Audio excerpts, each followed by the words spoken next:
আসসালামু আলাইকুম প্রিয় দর্শক। মাহমুদুর রহমান আমার দেশ পত্রিকার সম্পাদক। তিনি বলছেন যে তারেক রহমান ১৭ বছর দেশের বাইরে ছিল।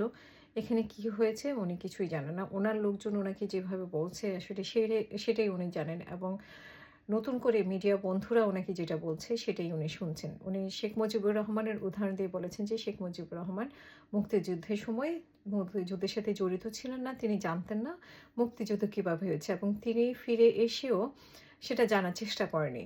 আওয়ামী লীগের লোকজন এবং ভারতীয়রা যা বলেছে উনি তাই বিশ্বাস করেছে। তো ভেবেছিল যে এটাই মুক্তিযুদ্ধের ইতিহাস। এইজন্যই তিনি ব্যর্থ হয়েছেন।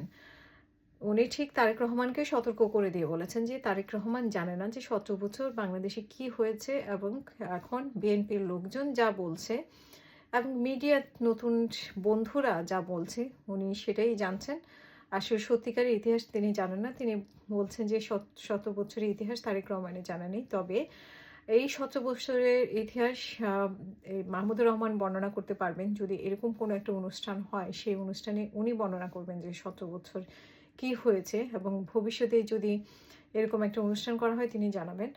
সেভাবে হয়তো তারেক রহমান জানতে পারবে মাহমুদুর রহমান থেকে যে ১৭ বছর আসলে বাংলাদেশে কি হয়েছে। এখানে একটা প্রশ্ন আসে যে মাহমুদুর রহমান নিজেও অনেক বছর দেশের বাইরে ছিলেন এবং মাঝে সোশ্যাল মিডিয়াতে উনার একটা পাসপোর্টও ঘুরপাক খাচ্ছিল।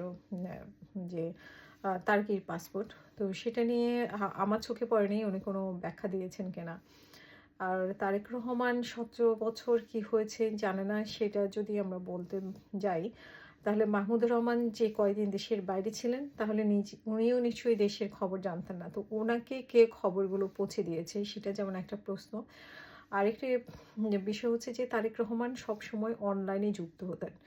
তো অনলাইনের মাধ্যমে উনি তৃণমূল পর্যন্ত পৌঁছে যেতেন। তো সেখানে হ্যাঁ, বাস্তবে মাঠে থাকা আর অনলাইনে থাকার মধ্যে পার্থক্য অনেক। বাস্তবে দেখা, বাস্তবে শেখা। তবে সেক্ষেত্রে মাহমুদুর রহমান যেভাবে বলছেন যে দৃঢ়ভাবে যে উনি ইতিহাস জানেন এবং উনার কাছে ইতিহাস জানা আছে। তাহলে উনি যখন দেশের বাইরে ছিলেন, উনি তো তারেক রহমান তো অনলাইনে যুক্ত ছিলেন। তো মাহমুদুর রহমান আসলে কিভাবে যুক্ত ছিলেন আমার জানা নেই। তবে ভবিষ্যতে যদি এরকম কোনো অনুষ্ঠান হয় অবশ্যই মাহমুদুর রহমান ব্যাখ্যা দিবেন যে উনি দেশের বাইরে থেকেও কিভাবে দেশের সাথে সংযুক্ত ছিলেন বা দেশের সমস্ত ইতিহাস ওনার জানা। আর তারেক রহমান দেশের বাইরে থেকে সবসময় দলের সাথে মানে অনলাইনে থেকেও তারেক রহমানের সবকিছু অজানা। মানে বিষয়টা আসলে কিভাবে সম্ভব হয়েছে সেটা নিশ্চয়ই মাহমুদুর রহমান পরিষ্কার করবেন। তবে আমরা মানে কোনো যেটা তারেক রহমান বলেছেন যে প্রতিহিংসামূলক রাজনীতি, উনি জানি না এটা উনি মানে কিনা। তবে সাধারণ মানুষ এটা চায় যে কোনো প্রতিহিংসামূলক রাজনীতি নয়। আমরা চাই যে ভালো একটা রাজনীতি সেখানে কারো জানা থাকুক, কারো অজানা থাকুক। তবে ইতিহাস সবাইকে জানতে হবে এবং যে ১৭ বছরের আমার মনে হয় বিএনপি যে হারে নির্যাতিত হয়েছে আ সে হারে আসলে বিএনপির তারেক রহমানের অজানা আছে কোনো কিছু আ আমি সেটা ব্যক্তিগতভাবে আমি মনে করি না।